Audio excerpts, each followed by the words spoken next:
Namaste. Welcome to your weekly wellness tune-up. This week we're discussing 3 different short Ayurvedic self-care rituals, each one nourishing one of the different doshas, each one nourishing a different aspect of your being, either the body, the mind, or the spirit. They're short, but they're very powerful, and they're very easy to weave into your daytime activities, even when you think you don't have enough time. The first one is basic Ayurveda 101. It's morning tongue cleaning and breath cleaning. And ultimately, this balances the Kapha, dosha, the water and earth element. The main purpose of this is for detoxification, to improve digestion, and promote clarity when we first wake up in the morning. So it's really simple. It's 3 basic steps. First, you scrape your tongue. You do this with either a copper tongue scraper or a stainless steel tongue scraper, and you do 7 to 10 strokes from the back to the front of your tongue, and you rinse that out with some water. Then you do the Ayurvedic practice of gandusha, it's oil pulling, and you take a tablespoon of either sesame oil or coconut oil and just swish it around in your mouth for a full minute and spit it out, and this draws toxins out.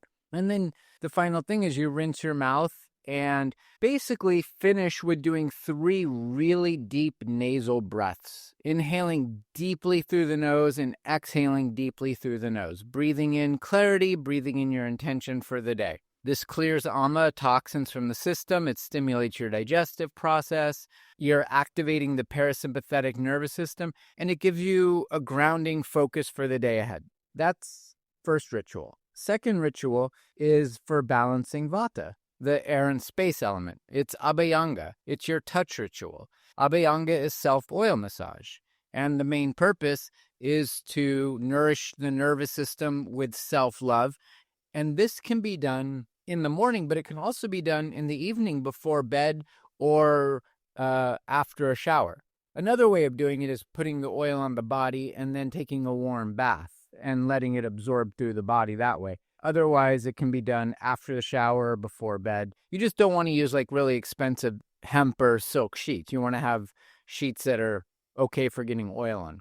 The steps for this basically is taking a small amount of organic oil, ideally sesame oil, or you can do Brahmi oil or Mahanarayan Tailam, classical Ayurvedic oils, and say a prayer. Close your eyes, take a deep breath, send love into your heart, send love into your body, and you could just do Pada Hashta Abayanga. Massage your feet with a little bit of oil, massage your hands with a little bit of oil, and really just rub it in for 2 or 3 minutes on each of the hands and each of the feet. You have so many marma points or reflexology points there that tonify and nourish all the organs and systems in the body. You can also do this to your ears as well. Massage a little oil in the ears.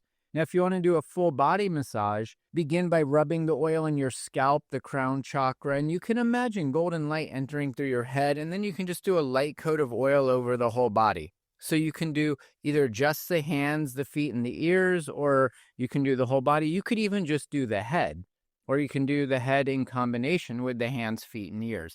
There's no wrong way to do it.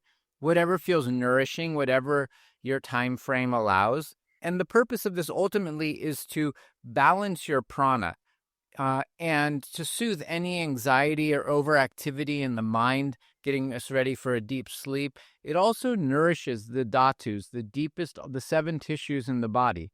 And ultimately, it's like a sacred pause. It's a moment of devotion to your own body, to your own temple, to your own car, your own vehicle, your own karma mobile. We do karma, action, through the body, so it's our karma mobile. And the final short ritual would be to balance the pitta, or to strengthen the pitta, to stoke the digestive fire. This is like a midday resetted digestive support. Ideally, what you would do is 20 to 30 minutes before lunch, or 20 to 30 minutes before any meal, really. Mix a teaspoon of some fresh grated ginger, and you can prepare this in advance. If you have to go to work, put it in a little container and take it to work.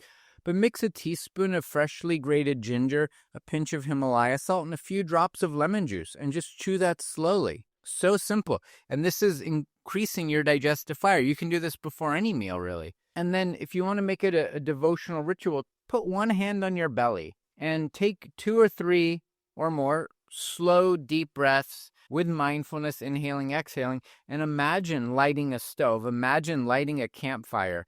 This is your Agni, your digestive fire. Imagine it lighting and digesting your food, cooking your food. Set an intention. Set an intention for how you wish to not just digest your food, digest your life, digest that day, digest your emotions, digest your experience.